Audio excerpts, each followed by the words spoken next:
നിങ്ങളുടെ favourite shows ഇനി ഒരിക്കലും മിസ്സാവില്ല. ഇപ്പോൾ C5 കാണും നിങ്ങളുടെ ഫേവറേറ്റ് ഷോസ് തികച്ചും സൗജന്യമായി. എന്റെ മകനെ കൊല്ലാൻ മാത്രം എന്ത് ദ്രോഹമാണ് അവൻ അവളോട് ചെയ്തത്? അവളെ ജീവന് തുല്യം സ്നേഹിച്ചു പോയതോ? രോഹിത്തെ, നീ വന്നേ. ഇവിടുമാരൊക്കെ ഭർത്തക്കന്മാരെ കൊലയ്ക്ക് കൊടുക്കുന്ന ജാതിയാ. അത്യാധുനിക സൗകര്യങ്ങളുള്ള ആംബുലൻസ് ഏർപ്പാടാക്കിയിട്ടുണ്ട്. ഉടനെ അത് എത്തും. അത് എത്തിക്കോട്ടെ, പക്ഷെ ഈ ഒരു അവസ്ഥയിൽ പെട്ടെന്ന് ഹോസ്പിറ്റലിൽ എത്തിക്കേണ്ടത് അത്യാവശ്യം. ഞാൻ കൊണ്ടുപോവില്ല മാഡം. ACP എന്ന നിലയിൽ ഇയാൾക്ക് എന്തെങ്കിലും സംഭവിച്ചു പോയാൽ സമാധാനം പറയേണ്ട ഞാനാണ്. മാത്രമല്ല, എന്റെ അധികാര പരിധി കൈയെടുത്താൻ ഞാൻ ആരെയും അനുവദിക്കത്തുമില്ല. മാഡം സഹകരിക്കണം. ഒരു കളക്ടറുടെ അധികാര പരിധിക്ക് മുകളിലല്ല ACPയുടെ അധികാര പരിധി എന്ന് അറിയാലോ. അതുകൊണ്ട് ജില്ലാ മജിസ്ട്രേറ്റ് കൂടിയായി കളക്ടർ പറയുന്നു, വിഷ്ണുവേട്ടനെ ഞാൻ ഹോസ്പിറ്റലിലേക്ക് കൊണ്ടുപോയിരിക്കും. തടയാനെങ്ങാനും വന്ന് ജില്ലാ കളക്ടറുടെ കൃത്യനിർവഹണത്തിൽ തടസ്സം നിൽക്കാമെന്ന ACPയെ അറസ്റ്റ് ചെയ്ത് മാറ്റി നിർത്തി കൊണ്ടുപോകേണ്ടി വരും എനിക്ക്. പിന്നാലെ വരുന്ന എന്ത് നൂലാമാലകൾക്കും കളക്ടർ ശാലിനി മറുപടി കൊടുക്കുകയും ചെയ്യും. നഹാസേ, വിഷ്ണുവേട്ടനെ കാറി കയറ്റേ. വരട്ടെ മാഡം. ഒരു ജീവൻ രക്ഷിക്കാൻ വേണ്ടി കളക്ടർ കാണിക്കുന്ന സൽപ്രവൃത്തിക്ക് കോടതിയിൽ നിന്ന് ഒരു പ്രശംസയും എനിക്കൊരു താക്കീതും കിട്ടാവുന്ന ശിക്ഷയെ ഇതിലുള്ളൂ എന്ന് എനിക്കറിയാം മാഡം.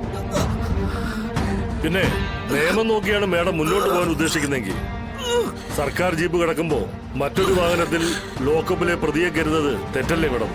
ഇയാളെ ജീവിക്കാൻ സാർ സമ്മതിക്കുന്നില്ലല്ലോ. എങ്കിൽ സമ്മതിച്ചു, ഇവിടുന്ന് പ്രതിയെ കൊണ്ടുപോവാം. പക്ഷേ അത് കളക്ടർ ശാലിനി വിഷ്ണുവിന്റെ കാറിലല്ല, അവിടെ കിടക്കുന്ന ജീപ്പിൽ. 100 പോയാൽ 101 തവണ നിന്നു പോകുന്ന ആ പഴഞ്ച വണ്ടിയില് മേഡത്തിന്റെ ചങ്ങനയും കൊണ്ട് പോകും. എന്നിട്ട് രക്ഷിച്ചെടുത്തോണ്ട് പോവാ. അവിടെ ജീവനോട് എത്തിക്കിട്ടാൻ ഞാനും പ്രാർത്ഥിക്കാം മാഡം. ചെല്ലു മേഡം, വിഷ്ണുവേട്ടനെ രക്ഷിക്കണ്ടേ? ഇപ്പം തന്നെ ഛർദ്ദിച്ച് അവനൊരു പരുവായിരിക്കുക.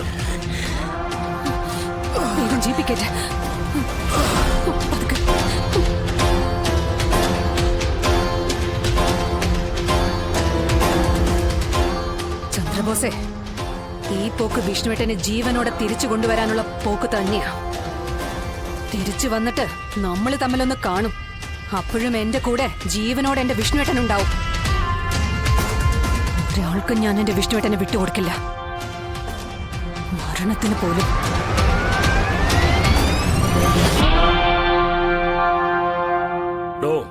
സർ, ആ വിഷ്ണുവിനമ്മ സത്യഭാമയെ വിളിച്ചൊന്ന് അറിയിച്ചേനെ. അവരും വരട്ടെ. മുള്ളിനെ മുള്ളുകൊണ്ടെടുക്കുന്നതല്ലേ ബുദ്ധി.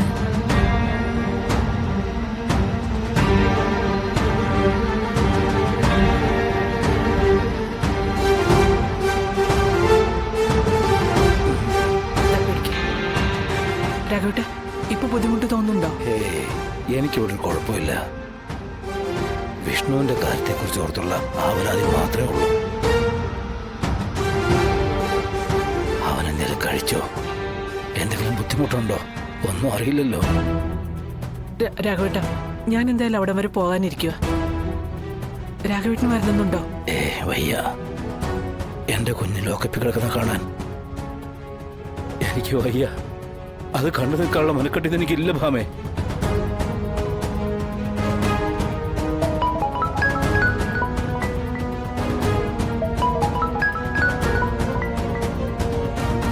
ഹലോ. ഹലോ, സത്യഭാമയല്ലേ? അതെ, സത്യഭാമയ. ആരാ സംസാരിക്കുന്നേ? ഇത് സ്റ്റേഷനിൽ നിന്നാ. ACP സാർ വിളിക്കാൻ പറഞ്ഞിട്ട് വിളിക്കുക. എന്താ കാര്യം? വിഷ്ണുവിന് വല്ല അത്യാവശ്യമുണ്ടോ? അത് പറയാൻ തന്നെ വിളിച്ചത്. വിഷ്ണുവിന് പെട്ടെന്ന് സുഖമില്ലാതായി ഹോസ്പിറ്റലിൽ കൊണ്ടുപോയിരിക്കുക. എന്താ എന്താ എന്താ ഈ പറയുന്നേ? എന്റെ കുഞ്ഞിന് എന്ത് സംഭവിച്ചെന്നീ പറയുന്നേ? എന്താ നടന്നേന്നൊന്ന് പറ. ശാലിനി മേഡത്തിന്റെ വീട്ടിൽ നിന്ന് കൊണ്ടുവന്ന ഭക്ഷണം കഴിച്ച ശേഷം വിഷ്ണുവിന് എന്തൊക്കെയോ അസ്വസ്ഥതകളുണ്ടായി. ഒരുപാട് ഛർദ്ദിച്ചു.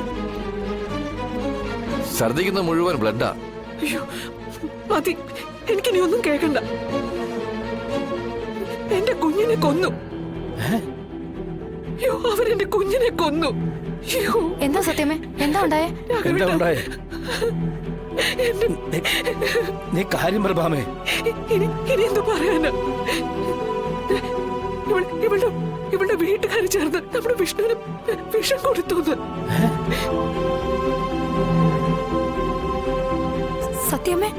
സത്യമേ എന്തൊക്കെയാ പറയുന്നേ? എടി, ഞാൻ പറയുന്നവരോട് കുറ്റം. എടി, നിന്റെ വീട്ടുകാർ കാണിക്കുന്നൊന്നും നീ അറിയുന്നില്ലേ?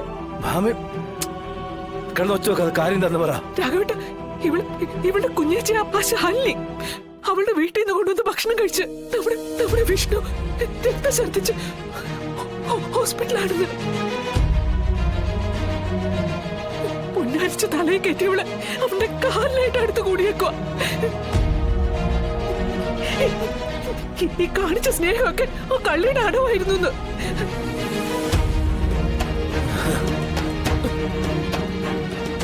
ഭഗവാനെ, എന്റെ കുഞ്ഞിനൊന്നും സംഭവിക്കല്ലേ. അവൾക്ക് വേണ്ടെങ്കിലും ഞങ്ങളുടെ കുഞ്ഞിനെ ഞങ്ങൾക്ക് വേണം. രോഹിത്തെ, എടാ രോഹിത്തെ, എടാ. എന്താ സത്യമേ? എടാ വാ, വണ്ടി ഇറക്ക്, നമുക്ക് ഹോസ്പിറ്റലിൽ വരെ പോണം. വാ, പെട്ടെന്ന് വാ. മരുമകളാക്കാൻ കൊഞ്ചിച്ച് തലയിൽ കയറ്റി വെച്ചിരിക്കലായിരുന്നോ? അവളുടെ കാര്യം പറയുമ്പോ 100 നാവായിരുന്നല്ലോ. ഇപ്പൊ എന്താ മിണ്ടായിട്ട് മുട്ടിപ്പോയോ? എന്റെ കൊച്ചിന് എന്തെങ്കിലും സംഭവിച്ച ഈ സത്യഭാമ ആരാണെന്നും എന്താണെന്നും നീ അറിയും. സത്യമേ, എന്താ സത്യമേ? എന്താ ഉണ്ടായത്? എടാ, നമ്മുടെ വിഷ്ണുവിനെ ശാലിനികളുടെ വീട്ടുകാരും കൂടി ചേർന്ന് ഭക്ഷണത്തിൽ വിഷം ചേർത്ത് കൊല്ലാനാക്കി ഇട്ടിരിക്കുക. എടാ, നമുക്ക് അവിടെ വരെ ഒന്ന് പോകടാ. എന്നിട്ട് ഞങ്ങൾക്ക് ഇവിടെ തിരിച്ചു വരണം. എന്റെ മകനെ കൊല്ലാൻ നോക്കിയവന്റെ കുടുംബത്തിലെ ഒരാളെയും എന്റെ കുടുംബത്തിൽ പിന്നെ കാണാൻ പാടില്ല. സത്യമേ, സംഭവിച്ചത് എന്താണെന്ന് അറിയാതെ നമുക്ക് എന്തായാലും അവിടെ എത്താം. എന്നിട്ട് നമുക്ക് തീരുമാനിക്കാം. സത്യമേ, ഞാനും കൂടി വന്നോട്ടെ. എന്റെ കൺമുമ്പിൽ കണ്ടുപോരുത്. ആ കുടുംബത്തിലെ ഒരുത്തിയെ ശാലിനി, ആ പിശാചിന്റെ മനസ്സിൽ ഇത്രയും വിഷം ഉണ്ടായിരുന്നോടി. എന്റെ മകനെ കൊല്ലാനും മാത്രം എന്ത് ദ്രോഹമാണ് അവൻ അവളോട് ചെയ്തത്. അവളെ ജീവന് തുല്യം സ്നേഹിച്ചു പോയതോ. രോഹിത്തെ, നീ വന്നേ.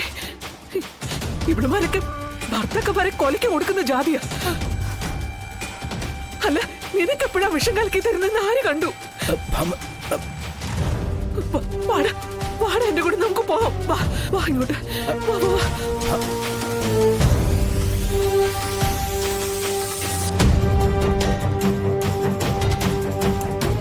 എടോ, വണ്ടി എടുക്കണോ?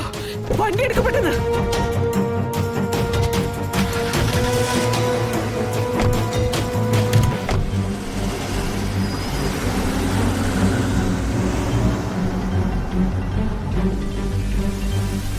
എന്റെ ദൈവമേ, എന്റെ കുഞ്ഞിനെ കാത്തോണേ. ഡൗൺലോഡ് ചെയ്യൂ C5 ആപ്പ്. കാണൂ എല്ലാ എപ്പിസോഡുകളും സൗജന്യമായി.